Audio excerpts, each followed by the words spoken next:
Merci Myriam de cette invitation, merci M. Vincent de cette présentation. Effectivement, je vais vous parler de la méthanisation, fameux sujet dont beaucoup parlent aujourd'hui et qui effectivement est malheureusement assez peu connu, en tout cas pas forcément abordé à mon sens de la meilleure façon.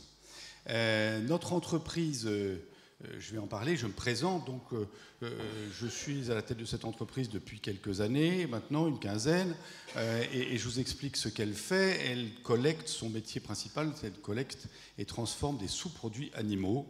Alors je ne rentrerai pas dans le détail parce que ce n'est pas le sujet d'aujourd'hui. Le problème, c'est que les sous-produits animaux, c'est moins porteur parce qu'effectivement, on en produit moins. Et du coup, comme il y a moins d'abattage en France, on a moins de sous-produits. Et c'est ce qui amène notre entreprise, il y a déjà quelques années, à se poser la question de savoir comment on peut changer nos métiers, notre métier. Et nous sommes venus à réfléchir à des solutions de production énergétique en copiant un peu le modèle qui est fait par notre maison mère en Allemagne.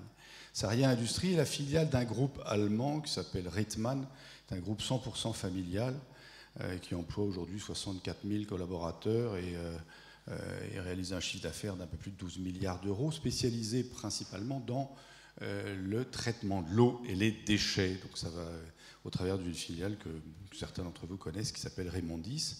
Et nous sommes la petite structure qui, elle, transforme les sous-produits animaux. Donc cette réflexion, c'est moins de sous-produits animaux, il faut trouver une autre solution. Et eux avaient commencé une idée qui était pas mal et qui a perduré, c'est qu'ils collectent les déchets de restauration et les déchets de l'industrie agroalimentaire pour en faire pendant longtemps de la soupe destinée à l'alimentation des cochons. Et ce métier qui a perduré un peu plus longtemps en Allemagne, mais qui a été rapidement interdit en France en raison de la crise de la vache folle, eh bien, nous avons eu l'idée de le copier un peu chez nous pour fabriquer du méthane et produire de l'énergie électrique et thermique. En fait, Saria ne transforme pas du tout de déchets agricoles, sauf très peu dans un de ses méthaniseurs, et absolument pas d'ordures ménagères. Nous ne collectons que des déchets organiques qui proviennent de la grande distribution, principalement, des industries agroalimentaires et de la restauration. Pour ça, nous sommes assez aidés par le fait qu'il y a eu depuis quelque temps un Grenelle de l'environnement et des dispositions qui nous aident beaucoup dans cette collecte et cette transformation de déchets organiques. Saria, c'est aujourd'hui 4 méthaniseurs qui ont au global une capacité voisine de 170 000 tonnes de déchets qui tournent maintenant depuis... Enfin, le premier a été créé en 2008 et le dernier l'année dernière. Et nous transformons, nous collectons et nous transformons 170 000 tonnes de déchets organiques qui nous font produire aujourd'hui exactement 55 gigawatts-heure annuels. Donc une production électrique, somme toute, pas négligeable dans un contexte où effectivement les besoins énergétiques se font sentir. Alors, en fait, je participe, je l'apprends presque à la transition énergétique, mais je vous avoue avec une très très grande honnêteté que ce n'est pas tellement ce qui me motive, c'est plutôt le fonctionnement de notre entreprise et son développement, même si je suis très content de pouvoir me rattacher à cette idée que nous avons une transition énergétique. Si je peux avoir la prochaine... Donc, alors, il serait intéressant si on peut cliquer sur les petites images, parce que c'est pour vous montrer, si vous pouvez revenir en arrière, s'il vous plaît, et juste cliquer sur les petites images qui sont indiquées à droite, parce que Benay, c'est en Vendée. Benay, c'est en Vendée, c'est notre... Ah, ça ne fonctionne pas.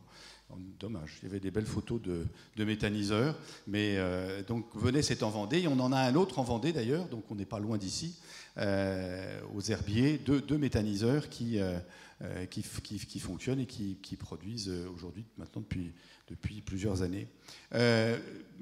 Parallèlement à ça, on utilise encore un peu aussi nos produits traditionnels, et nous sommes à l'origine de la construction d'une usine de biocarburant à partir de graisse animale, qui a été construite en partenariat avec le groupement des mousquetaires et qui est implantée au Havre.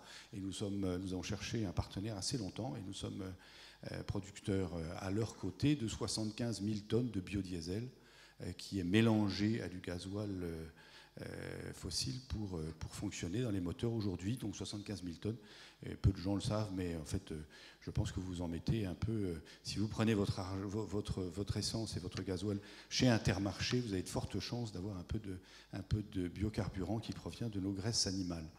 Voilà, donc ça c'est aussi un des aspects de la production énergétique du groupe. Un mot sur, on peut passer sur les prochaines, puisque malheureusement on ne peut pas voir les images de ces usines. C'est grave, c'est pas trop grave, mais même si c'est ennuyeux. Encore le suivant, donc je vous ai indiqué, voilà les implantations, vous avez quand même quelques images là qui apparaissent. Donc vous voyez Benet en Vendée, Valdis c'est en Loire-Atlantique. Le Havre, c'est la production des biocarburants. Bionerval, c'est ici à Étampes, dans l'Essonne. Et la dernière, Biogazil, qui est un partenariat avec Sophie Protéol et la CAVAC. Donc, des implantations assez réparties. Nous avons l'intention d'ailleurs d'élargir nos positionnements sur le territoire. Ce que je peux vous demander, comment vous voyez le développement de votre activité, notamment depuis que l'injection dans les réseaux de gaz est possible, et en tout cas bénéficie d'un tarif? Alors aujourd'hui, je pense qu'on aurait tout à fait la possibilité d'injecter le méthane produit dans les réseaux. Les contraintes quand même techniques sur la qualité du gaz qui doit être injecté sont encore un petit peu dissuasives. Il faut qu'on arrive à trouver une possibilité de techniquement d'installer un système de nettoyage du gaz qui nous permette de l'injecter selon des règles qui soient un peu plus favorables. Aujourd'hui, ça reste donc on consiste, pour nous, on turbine l'essentiel, c'est-à-dire qu'on met ça dans des moteurs explosion qui font de l'électricité. Pour la prochaine image, elle traite donc, si vous voulez, merci. Voilà, donc le Grenelle de l'environnement, le levier de la transition, c'est que pour le 1er janvier 2016, à partir du 1er janvier 2016, les producteurs de déchets organiques qui auront plus de 10 tonnes par an de déchets organiques sont obligés de trouver une solution de retour au sol et de tri à la source. Donc les points apparaissent là, si vous voulez bien. Il n'y a pas un... Bah si, il y a un... C'est ça qu'il me faut.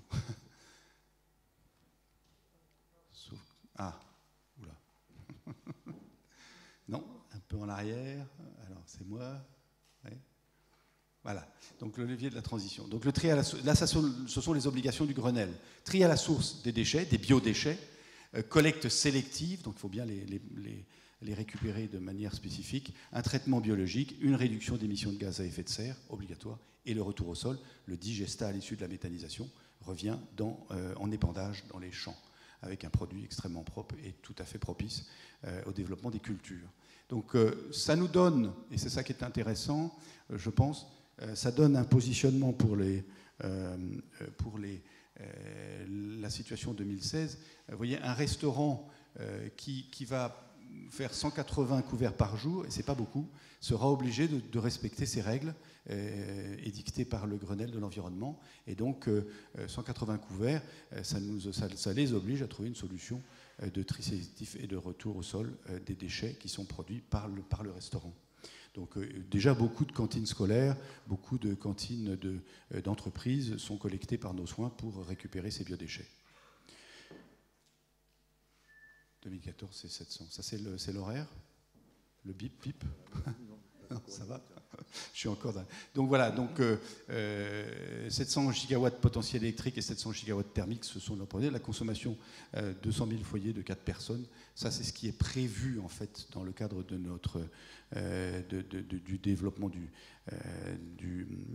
Grenelle de l'environnement. Il faut savoir qu'aujourd'hui, avec nos 55 gigawatts, ça correspond quand même à 66 000 foyers, la consommation de 66 000 foyers. Donc nos 4 méthaniseurs, avec leurs 170 000 tonnes de déchets, peuvent produire la consommation de 66 000 foyers. Donc voilà, les types de produits, c'est ça, c'est ce qui n'est pas consommé dans les supermarchés, les DLC dépassés et les industries agroalimentaires qui ont souvent des rebuts de fabrication, des invendus ou des modifications structurelles.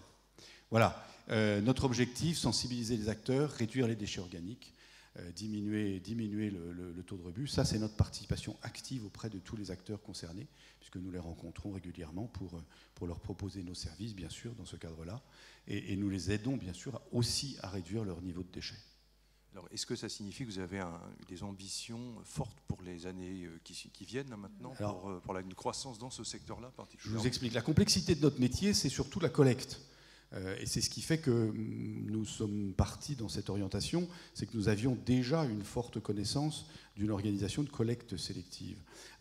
Donc nous utilisons nos moyens techniques pour aller collecter les déchets dans les industries agroalimentaires et dans les supermarchés, sachant que les productions ne sont pas forcément extrêmement régulières. On va pas tous les jours dans un supermarché, ça dépend desquels, ça dépend de leur taille.